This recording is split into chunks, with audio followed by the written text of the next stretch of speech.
Okay, so now I'm going to talk about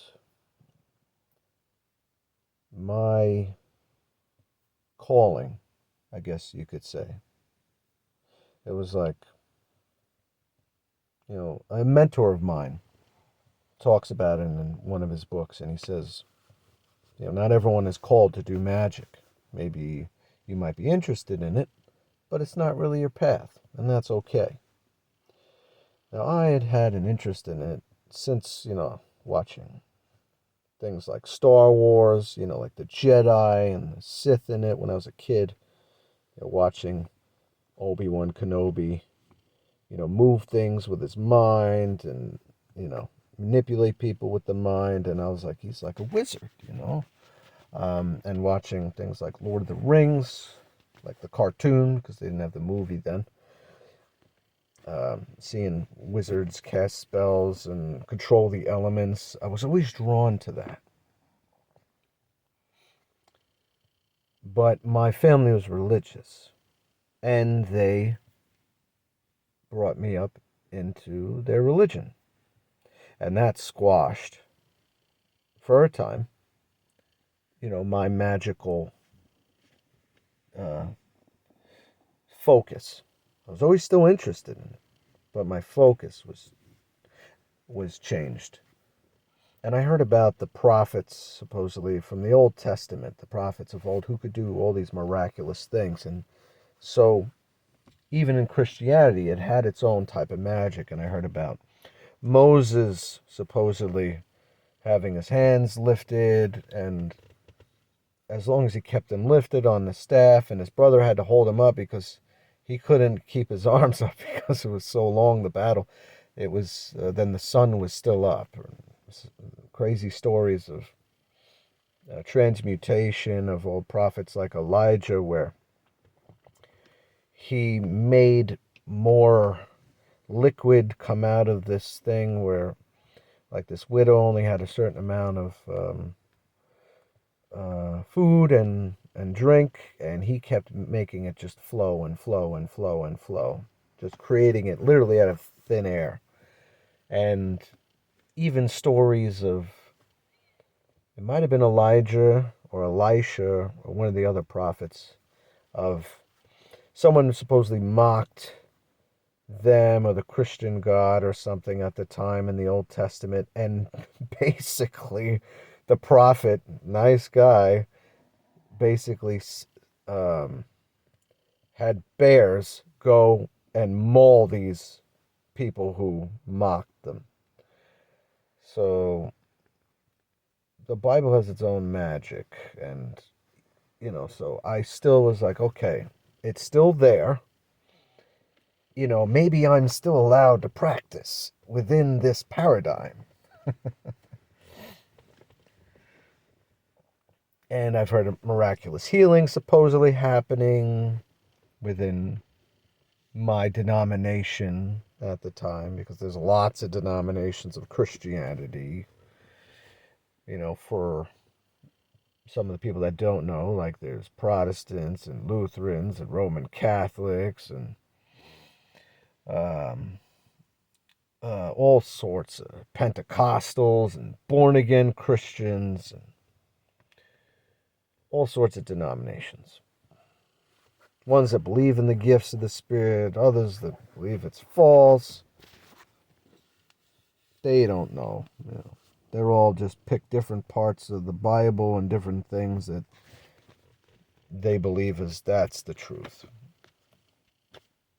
It is what it is. Anyways, so that seed was always there. I always was interested in magic. And some part of me believed that it was real, that somehow, if I could somehow discover the secrets, if I could tap into it, it would be like coming home for me. So fast forward decades later, I'm still in the church I grew up in terms of that religion. And they wanted to build me up as a leader in the church, and my heart wasn't into it anymore. And, you know, growing up and seeing what the Bible says and what was going on in my life, I was like, yo, this is not the same. This is two different things. And it wasn't working for me anymore. I would try to read the Bible to have comfort, and all I would see was just hypocrisy.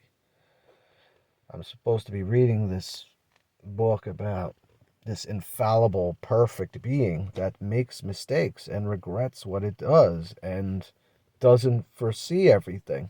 So I was like, well, it's obviously not all powerful. It's not all knowing. If it was all knowing, it wouldn't regret anything because it knew what was going to happen.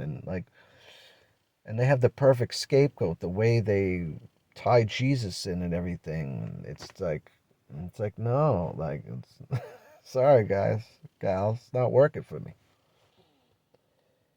And I felt like that God or God form was pulling away from me, even as I was pulling away from it. Now, I don't know if this happened first before the dream or the dream happened first and then this happened. I think the dream happened afterwards, now that I'm thinking about it, because it was so long ago. But at one point, I got fed up, and I was at the church, and it was like time to go. I was helping clean up everything, because I was helping set up the sound and to make sure everything sounded right. So when the worship stuff happened, the guitar sounded good and the speaker sounded good, and I was in charge of the soundboard. And I also had to wake up extra early, which I hated, to make sure we got there on time to set up everything, set up all the wiring, and then I had to be there extra late to take everything down. And my life was it was still a mess, and I was very unhappy, and I felt like I was going through the motions. And there used to be a time where you would go to the front, you would get prayer, and a lot of people would get prayer and stuff. And I ain't got any prayer in weeks, and I was like trying, asking God, help, please send help, whatever. Because the whole thing with that is you're a victim, and you have no power yourself. The only power you have is the power that God gives you. And the only confidence you have is the confidence that God gives you. So you have nothing you can do yourself. You have to rely totally on that God for everything, basically. So, I was in victim mode, and I was like, well, what was me? And why aren't you talking to me? And so and so and so. And I didn't get any prayer. I didn't get any prayer for weeks. And when you do get prayer, when you do get the attention, then it gives you fuel to keep going, to keep moving forward in your path. If you feel like you're all alone and no one's there to help you, especially if you grew up in a victim mindset, it doesn't it doesn't work too long. You get discouraged. So I was fed up with it, and I was like, okay. And I got really angry. And there's something within me that said, say you don't want it anymore. And so I started saying it. I don't want it anymore. Now, I had supposedly accepted Jesus into my heart when I was like 6 years old. So I'm going to tell you right now, the people that don't know how this works, this God form, this being, okay, it's very, very powerful. There's a reason why even hoodooists, in voodoo, they use hoodoo for the Psalms. They will use Psalms in their spells. They will use the Bible for their spells. You can look it up if you don't believe me. They will use their spells for their own religion and their own beliefs. They will use Bible spells. They will use the Psalms and read certain Psalms to curse people, to bless them, to do this, to do that.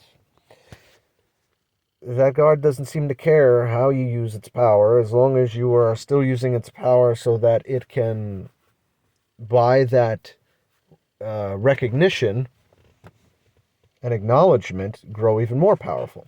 Even though if you're a believer as a Christian, it'll tell you, oh, the Old Testament basically tries to get you to shy away from magic and sorcery and necromancy and all this other stuff. But meanwhile, this stuff is going on, and apparently this God or being blesses it anyway. You can still use it. A fundamentalist would be like, they wouldn't understand. But It is what it is. So this being is very powerful. If you look at it, if it's still the biggest, largest religion, that means there are millions and millions, hundreds of millions of people giving it their energy, their life force, their sexuality. Like, you know, if anyone has never been in it, like, a lot of times they call them the bride of Christ. Like, you become the bride of Christ. So it's like you're married to Christ. So, and that being is first. It's before you, it's before your family, it's before your lovers, whatever. It's before your pets, anything. So when you give a being that much power and control over your life, and times that by millions of people and tons of people, you ever see a worship thing? You ever go to a church, people worshiping, crying their heart out? All you know how much energy that being is getting? Whew. So when you ask this being into your heart, think of it like like a daemon or demon, right? Like people say we're getting possessed. They need your permission. It needs your permission. There's a reason why it needs your permission. And when you let it in, it will start changing you. And it did for me for the longest time. But my will, my own thirst for freedom, I guess, was just too much. I was just like, it's just not working for me anymore. Because a lot of people, they don't know what happens when you die. So a religion is a way to sugarcoat everything, to say everything's going to be okay. And I totally get it. It gives people hope and something else after this, especially if their life sucks now. They're like, well, at least it'll be awesome. I'll have this paradise later. So religion comes in and says, if you do these things and do this and do that, whatever, and you be a good little boy or a good little girl, whatever, and you accept Jesus into your heart, then yes, you're going to go to this beautiful, lovely place and everything's fine. And it's a wonderful story. It's like Santa Claus, He's very real on the astral plane. Santa's very real. Try summoning him. He's very real, yes. And Jesus is very real on the astral plane, whether he was a human or not. He's very real now. They have books like Christopher Penczak's Ascension or something. Ascension Magic, I think it's called. I think Jesus he's got a sigil, I think, for Jesus in there. And Saint Germain and a whole bunch of other stuff. And obviously Jesus, in some form, has definitely appeared to other people in dreams and whatnot. And supposedly he appeared to me, if that was him, one of the first times I really got in with meditation. Doesn't mean he was a person. It's like the Necronomicon, right? It's super powerful. The beings in there are super powerful. Wasn't a real grimoire. But with all the belief, all the psychic energy brought to it, it becomes very real on the astral plane. The thought forms, God forms become very real. So yeah. So, I said no more. I was told to say no more. I think maybe now thinking about it, maybe it was Lucifer telling me, hey, say you don't want it anymore, bro. You're done. It's okay. So I kept saying it, and the more I said it, the more angry I got. And then I screamed it out. I yelled it as loud as I could. I didn't care. And I was in the middle of the church, and everybody was cleaning up. I was pissed. And I slammed my hand on the concrete floor. Not a good idea. But in the past, my anger lashed out a lot more than it does now. And I was a lot less wise with how I used my anger. And I slammed my hand, chopping style, almost like, against the concrete floor a bunch of times, really hard. And then something broke. It was like the spell of the Christian God. It just, something broke. And I left the church. And this same voice, this inner voice, whether it was Lucifer or whatnot, I think it was, just now that I'm thinking about it. That's the sense maybe I get. I'll have to do some divination on it later, but there was this inner thing. And it was like, okay. And it was instructing me. It was instructing me like what I needed to do, what was going to happen. I was like, okay, well, you need to leave the church. Because I was like, I want real answers. I want what's really going on with the universe, not what they're telling me on the pulpit. Because obviously they don't have the answers. And they don't know the answers. And they say, oh, well, you just have to have faith. And da da da da da. And maybe that's good enough for them. But it's not good enough for me. And this is my life in this body, not theirs. So if it's good for them, great. It's not for me. Something's wrong. There's a disconnect. And so I left. I followed the inner voice. And then it said, okay, a lot of people are going to say that you're under the influence of some evil demon and da da da da da, and just ignore them. And I didn't even say like goodbye to everybody. I just like stopped going. And I knew I had to do it that way because at the time I would be too weak. They would convince me to keep going and to try to tag me along, and I was just like, no. And then a lot of them took offense to that. They made it about them instead of me and what was best for me. And even my aunt, who was the pastor at the church at the time, she went to go take me out to lunch and whatnot, and then started off nice, but I knew it was coming. And then she was very upset and said I was going to go to hell if I kept doing this and all this other stuff. And I was like, I love you, but I got to do this. My heart's not in it anymore. There's a lot out there that you have no idea. I have no idea. And I need to find out. And if this being is so powerful and loving and knows everything, then it knows sometimes that the child has to touch the stove or the forbidden toy or whatever it is. And if that's all it is, and once he gets his hand burnt or whatever it is, learns the lesson, now the temptation's over and he can come back clean slate. And, it didn't end well. She was like, you'll be back, and all this other stuff. So, fast forward, after that happened, I got deep into meditational practices. I dreamt, the turning point was, I dreamt one night that there were 3 books on my bed. One was like how to do carpentry, which had to do with probably Bible stuff. And one was the Bible. The other was this book with a cover that had like it looked like a tree with faces on it. And initially, because of my old subconscious programming, I saw that book and it caught my eye, but then I went to go pick up the Bible. And as I went to go pick up the Bible again, I heard whispers coming from that other book with the tree on it. And I was like, what's up with that? So I put the Bible down, I grabbed the book. And the whispers, I noticed that they were like faces in the tree. They were whispering something. I think they whispered my name. And as soon as I grabbed the book, I felt this energy and power go into me. And there was this laughter. Someone was laughing. And it was like a ha-ha, you did it kind of laugh. And a little intimidating. It was very powerful, the laugh. It was like, ha-ha, here we go kind of deal. It didn't say that. It was just laughing. But that's the feeling I got. And I felt all this power come into me. Because my religion told me that I'm not good enough, And I grew up feeling I wasn't good enough because of not only things with my parents or a lack of a parent.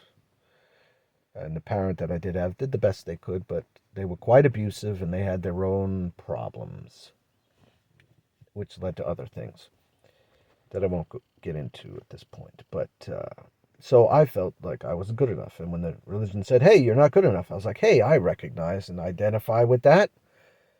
And so this is the first time I just felt my own power.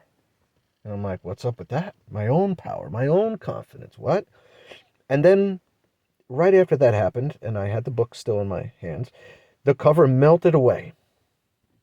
And there was no more tree anymore. And what I saw was a picture of a wizard on the cover. Okay? He looked like, kind of like Gandalf from Lord of the Rings. And I didn't even know who Gandalf was. I didn't know Lord of the Rings yet. Like, in terms of the book, I didn't know what he looked like. I remember watching, like, the Lord of the Rings movie, but, I was just watching bits and pieces here and there, whatever. I'm like, I didn't know that was who Gandalf was. I saw a guy with a pointy hat and, shooting lightning and all this other stuff. But anyway, in the book, on the cover, I saw he was in these dark blue robes, like a royal blue color, and he had all these like ornaments or bracelets on and rings, and he had a great white beard, and he was like looked like he was looking over battlements, and of course he had like a staff on him, in one hand. And I was like, this is amazing. Still in the dream. And then I open up the book, and there's all these spells and formulas. Oh, and I do want to say too, when I did grab the book, and I saw the picture of the wizard, before I opened the book, no, it was actually a little afterwards. After I was looking at the different spells, and the formula, then it was like visions went through my head, and I think maybe they were past lives, visions of past lives. It was like memories that I had forgotten, they were surfacing. And I was a great wizard in some of them. It was wild. And then I woke up, and that changed everything. I was like, magic's real. I don't know exactly how I'm going to do it, but I'm going to seek it out. I'm going to find it. That's my path. That's what started me. And I got deep into meditation, and I'm going to leave it off there for now because it's 22 minutes and counting. Have a great night, everyone. On to the next video. Good magic to you.